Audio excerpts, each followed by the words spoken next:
तो सबका कहीं ना कहीं कुछ ना कुछ फेवरेट होता है, चाहे हम फेवरेट फूड की बात करें, चाहे फेवरेट कलर या चाहे फेवरेट मूवी की। बट आज मैं आपको बताऊंगा कि इतने सारे OTT प्लेटफॉर्म्स में मेरा फेवरेट नेटफ्लिक्स ही क्यों है, और इतना फेवरेट कि मेरे चैनल का नाम, लोगो, इनफैक्ट आउट्रो तक नेटफ्लिक्स से इंस्पायर्ड है। कोई चोरी नहीं बोलेगा कमेंट्स में, पहले ही बता दे रहा हूँ, वरना ब्लॉक कर दूंगा। तो ज्यादा चीनी ना बके, चलिए ज्ञान फेंकना शुरू करते हैं।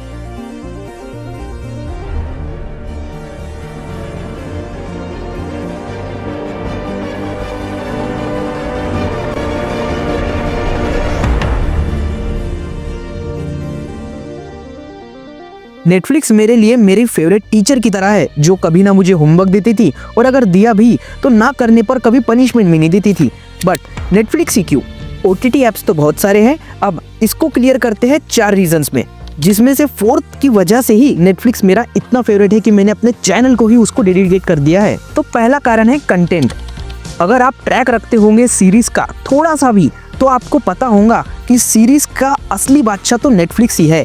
इनफैक्ट अगर नेटफ्लिक्स ना होता तो इंडिया में वेब सीरीज पॉपुलर ही नहीं हो पाती, क्योंकि इंडिया की पहली सक्सेसफुल वेब सीरीज नेटफ्लिक्स की ही थी, जिसका नाम था सीक्रेट्स गेम। अरे वही नवाजुद्दीन सिद्दीकी वाली।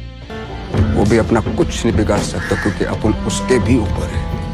जो OTT पे इतनी हिट हुई और इतनी कल्ट क्लासिक हुई, जिसकी वजह से इंडिया में नेटफ्लिक्स तो पॉपुलर हुआ ही, लेकिन लोगों को पता चल गया था कि वेब सीरीज नाम का भी कंटेंट होता है, जो कि मूवीज से भी अच्छा होता है कई मायनों में। जहां वेब सीरीज में आपको ज्यादा स्टोरी टेलिंग देखने को मिलती है मूवीज से। और इसके बाद दूसरा रीजन भी इसी से रिलेटेड है। तो दूसरा रीजन है कंटेंट अवेलेबिलिटी। अब जो अवेलेबिलिटी है ना, वो बहुत ही मैटर करती है। नेटफ्लिक्स पे दुनिया के सबसे पॉपुलर शोज थे एक टाइम पे, for example Game of Thrones, Breaking Bad, Dark, Friends और कई, जिसमें से कई तो आज भी नेटफ्लिक्स पर ही है, और इसमें से कई तो कई लोगों के कल्ट क्लासिक और फेवरेट लिस्ट में आते हैं, जिसकी वजह से नेटफ्लिक्स को उसकी पॉपुलैरिटी मिली। और तीसरा रीजन भी उसी की तरह है, कंटेंट के लिए ही, कि ओरिजिनल कंटेंट। अगर आप ट्रैक रखते होंगे तो आपको पता होगा कि नेटफ्लिक्स के बैनर के नीचे कितनी सारी मूवीज बनती है।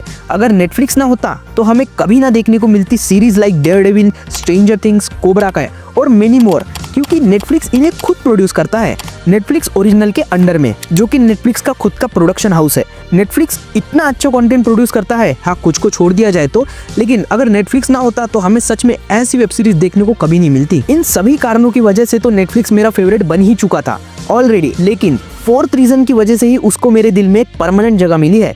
तो 4th रीजन है प्रीमियमनेस।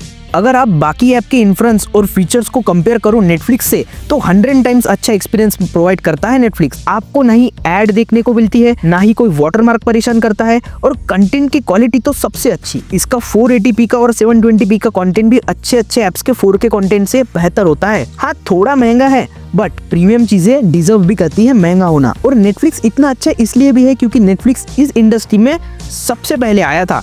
यानी ये जो बच्चे अभी निकल के आए हैं ना सारे OTTs के, ये सारे नेटफ्लिक्स के ही बच्चे समझो आप लोग। क्योंकि नेटफ्लिक्स पहले CD बेचता था अपने ही नाम से, अपनी लोगों के अंडर, जहाँ पे वो CD में मूवीज बेचता था, गाने बेचता था, और जिसके बाद नेटफ्लिक्स ने ही OTT ऐप्स में सबसे पहले एंट्री ली थी। तो ये थी मेरी वीडियो ऑन नेटफ्लिक्स। अगर इस वीडियो पे नेटफ्लिक्स इंडिया ने कमेंट कर दिया तो मजा ही आ जाएगा, पर वो कमेंट करने तो है नहीं वाले, क्योंकि इस पे व्यूज आते तो नहीं। बाकी आप सब्सक्राइब कर दो और लाइक करना तो मत ही भूलना ज्ञानियों। हाँ, और अगर आपको नेटफ्लिक्स के एक पाप के बारे में जानना है जो कि नेटफ्लिक्स ने कर दिया है गलती से, तो आप ये वाली वीडियो मेरी जरूर चेक करना। So bye, this is your host Sumit, see you in another SNN fix video. तब तक के लिए बाय।